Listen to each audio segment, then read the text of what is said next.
వేణుడు అనే చందమామ కథ చెప్పుకుందాం.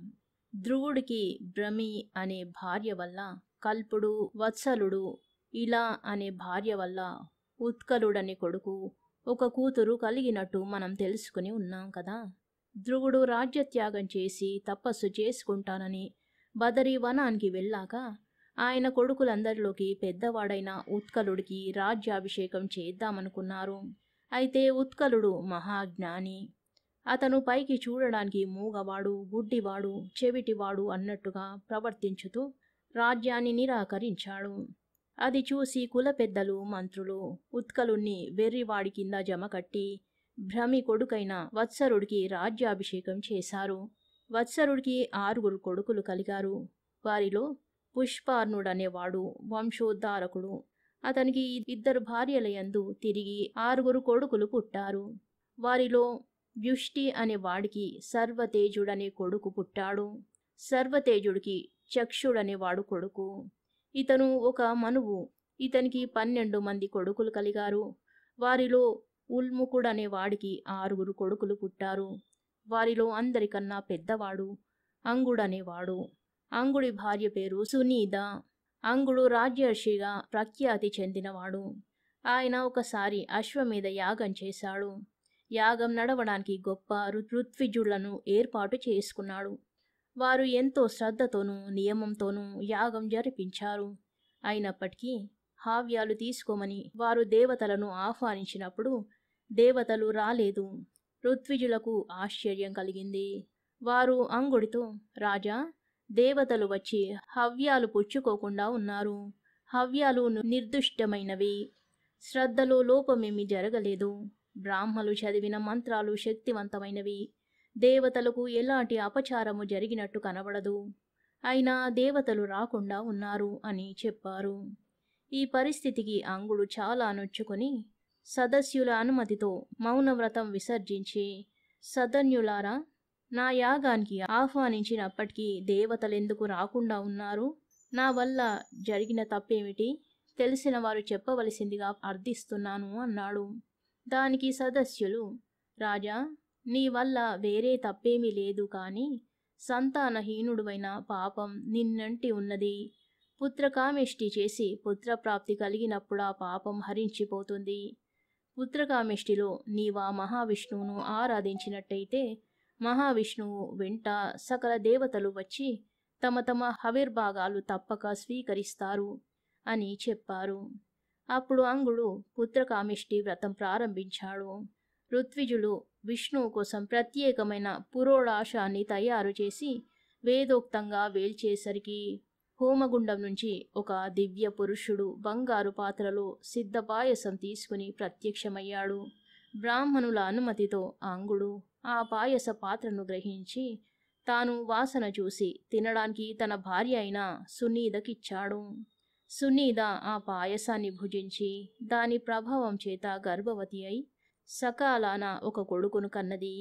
వాడికి వేణుడనే పేరు పెట్టుకున్నారు. సునీద తండ్రి నృడ్యుడు అనేవాడు మహాపాపాత్ముడు. వేణుడికి ఆ తాత పోలికలే వచ్చింది. అతను చిన్నతనం నుంచి చాలా దుష్టుడు. ఎప్పుడూ పాపిష్టి పనులే చేసేవాడు. వీళ్ళు బాణాలు తీసుకుని అడవికి పోయి నిష్కారణంగా సాధు మృగాలను చంపేవాడు. తోటి పిల్లలను క్రూరంగా హింసించేవాడు. వేణుడి పేరు చెబితే అందరూ అసహ్యించుకునేవారు. కొడుకులు లేరని ఎన్నడూ విచారించి ఎరుగని అంగుడు తన కడుపు చెడబుట్టిన వేణుణ్ణి గురించి చాలా బాధపడ్డాడు. వాడి దుర్బుద్ధి మరల్చడానికి ఆయన చేసిన ప్రయత్నమంతా వృధా అయింది. వేణుడి దుష్ప్రవర్తనకు తండ్రి దిగులుపడి చిట్ట చివరకు అలాంటి కొడుకు వల్ల కూడా ఒక ఉపయోగం ఉందని తెలుసుకున్నాడు. ఆయనకు ఐహిక జీవితం పైన రోత పుట్టింది. ఒకనాటి అర్ధరాత్రి ఆయన తన భార్యను, సకల సంపదలు గల తన రాజభవనాన్ని విడిచిపెట్టి అరణ్యానికి వెళ్ళిపోయాడు.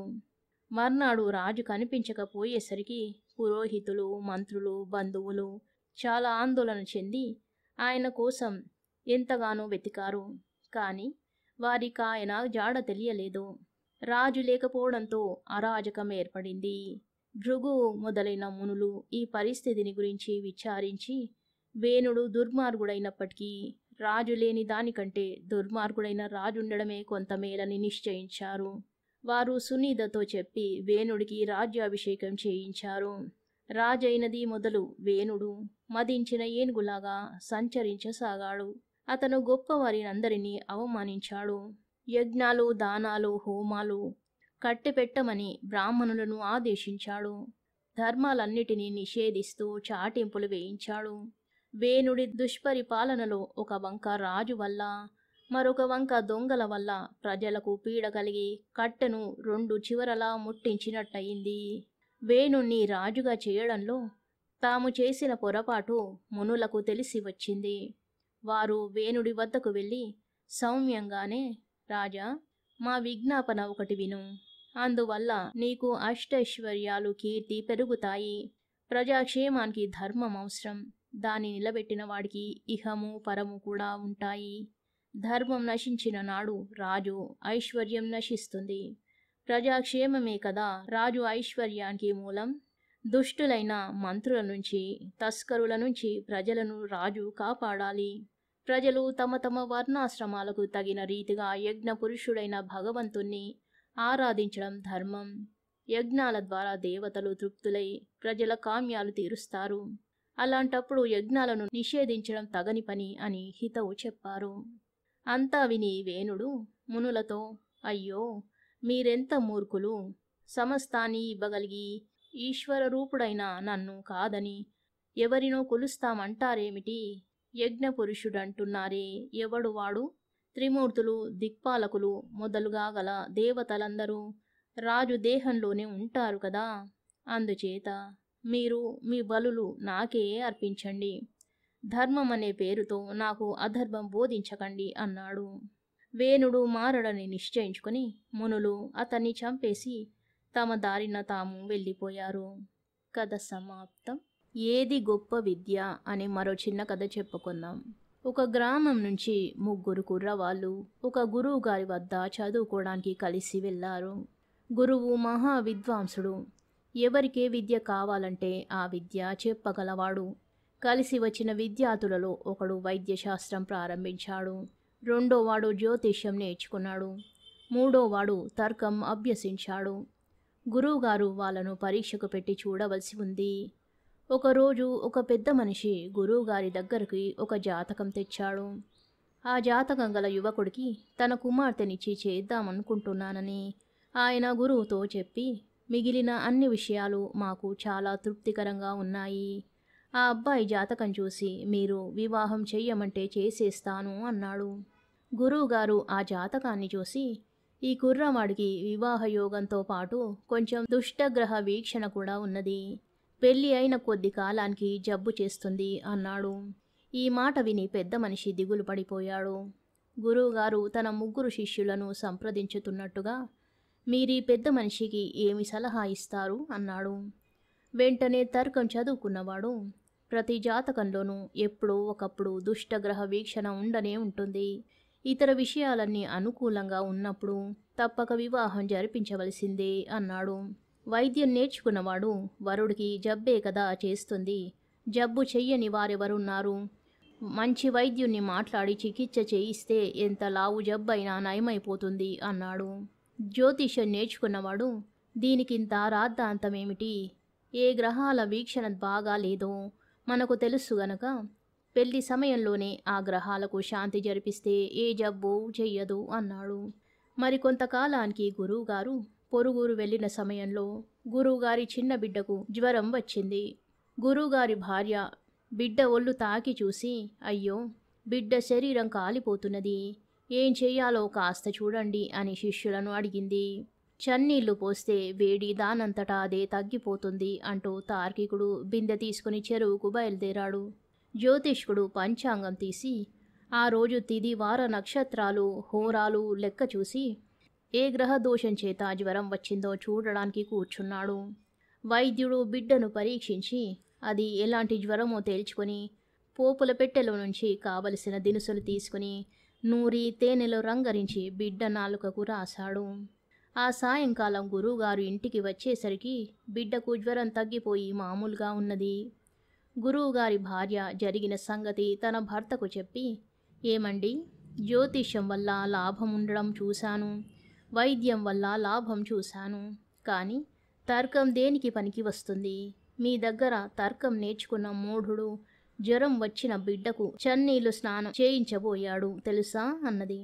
జ్యోతిష్యము వైద్యము అవసరం పడినప్పుడే పనికి వస్తాయి, కానీ తర్కం అస్తమానము అవసరమే. రేపే వాడికి పరీక్ష పెడతాను అంటూ గురువుగారు తాను తార్కిక శిష్యుడికి పెట్టబోయే పరీక్ష ఏమిటో చెప్పి ఆమె చేయవలసినది కూడా వివరించాడు. మర్నాడు మధ్యాహ్నం వేళ అందరూ కలిసి భోజనాలు చేస్తున్న సమయంలో గురువుగారు పొరపాటున చిక్కుడు గింజంత విషపు పురుగును మింగేశానారోయ్ అని అరిచి స్పృహ తప్పిపోయిన వాడిలాగా గోడకు చేరగిలబడి కొయ్యబారిపోయాడు. అయ్యో అయ్యో, గురువుగారి సంగతి చూడండర్రా అన్నది గురువుగారి భార్య. వైద్యుడు జ్యోతిష్కుడు చప్పున భోజనం చేయడం మానేసి లేచి చేతులు కడుక్కున్నారు. వైద్యుడు వచ్చి గురువుగారి నాడి పరీక్షించసాగాడు. జ్యోతిష్కుడు పంచాంగం తీశాడు. తార్కికుడు మాత్రం గురువుగారికేసి ఒక్క క్షణం చూసి తన మానాన తాను భోజనం చెయ్యసాగాడు. గురువుగారి భార్య అతనితో, నువ్వు ఏమన్నా శిష్యుడివా? గురువుగారు విషపు పురుగును మింగి పడిపోతే ఏమీ జరగనట్టు భోజనం చేస్తున్నావే అన్నది. గురువుగారు ఏ విషపు పురుగును మింగలేదు. ఒక పురుగును మింగుతున్నానని అది విషపు పురుగని, చిక్కుడు గింజంత ఉన్నదని కల్లారా చూసి కూడా మింగడానికి గురువుగారు వెర్రివాడు కాదు. ఒకవేళ పురుగు నోట్లో వెళ్ళాకనే తెలిసినా ముద్ద విసర్జిస్తారు కానీ మింగెయ్యరు అన్నాడు తార్కికుడు. గురువుగారు కళ్ళు తెరిచి లేచి కూర్చుని తన భార్యతో, చూసావుటే తర్కం వల్ల ఉండే ఉపయోగం అన్నాడు. ఆ తరువాత ఆయన ముగ్గురు శిష్యులకు చదువు పూర్తి అయిందని చెప్పి పంపేశాడు. కథ సమాప్తం. శుభం.